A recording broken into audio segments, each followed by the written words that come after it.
radar for a little bit for a variety of reasons. Number one, I like that cave. And when I saw the idea for this one, I was like, yeah, this actually worked quite nicely for the company. It feels like it's a nice, interesting swing. It doesn't go too far. It's not like totally random and out there and weird. But I like the idea of Stephen King writing a Hallmark movie. Something about that just makes sense to me. I have recently read a bunch of Stephen King stuff where it starts out one genre drifts into another. It did a really nice two different like crime trilogies, and they all start fairly normal, but by the end of it, it's full on Stephen King, and I like the idea of that. So Babylon Cove kind of set itself up to be doing that story, and it does have a lot of aspects of both of them. We do have the small town, left after being spurned by a lover to a big city job that doesn't respect her, has to go home in this particular case because of the death of her father, and when she's there she finds out her ex-boyfriend is now the mayor, and he's also handsome and hunky and all that. The young kid who had a crush on her is now grown up and has a business going on. There's also some weird but charming, charismatic outsider who's arrived at the same time, and yeah, okay, it's probably not a love triangle. If I was going to map it, I'd probably say rhombus.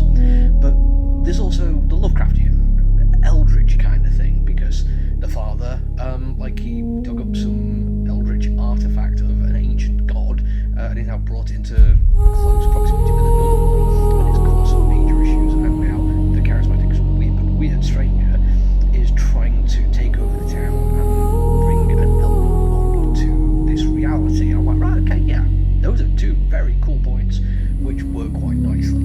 Sad to say, in the first issue, I think we spent quite a lot of time on the Hallmark small town girl of it all, and the eldritch plot feels very background. It's some nice moments, don't get me wrong, but I think the really nice horror beat we get at the end feels more out of place than it should have done, because we spent far too long just being Hallmark. And don't get me wrong, the Hallmark stuff is actually really good. There's quite a nice twist they do on it, which I found myself really enjoying. Our main character, the spurned by the boyfriend going back to hometown thing, is just in the first issue a lot more complex and multidimensional than I was expecting. Maybe because I have just a really bad opinion on Hallmark movies. But in this particular case, yes, we get a sense that she's not respected at her work, and it's all internal monologue. It's her saying how she's the one who brought the company out of the doldrums, and she needs to be more respected.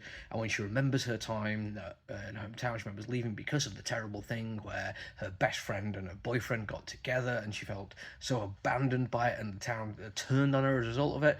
But then as we go through, we're realising that this is pure unreliable narrator. She, yeah, probably was cheated on, but it's high school, this kind of stuff happens, and it looks like she went kind of full Carrie or something, and the town now hates her because of something she did where she took it way too far. This does tie in, I think, not made explicitly clear, to the eldritch horror of it all. Her father did have one of these totems when she was growing up.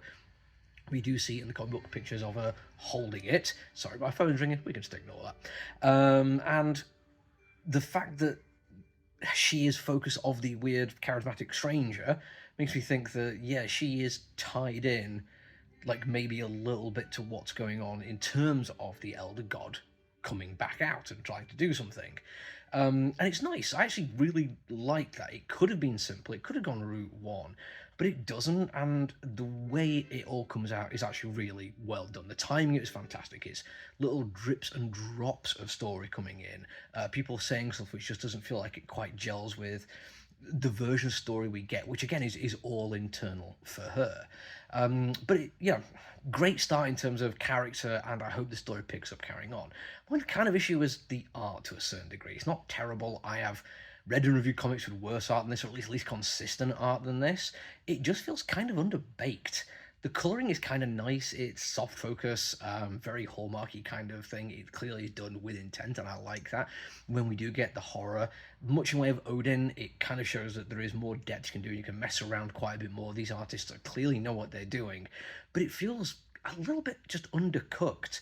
Other stuff I've engaged recently, which had really nice, smooth flowing lines, feel really organic and add stuff to it. This one, it feels like they just stopped at a certain point. There could have been more to it, and at one point, you have somebody in an open top car and there's wind lines on the page. I think that's what they are. If they're not that, I don't know what they are, but it just felt like not enough. time could have been better spent instead of worrying about getting off for the day. I don't know.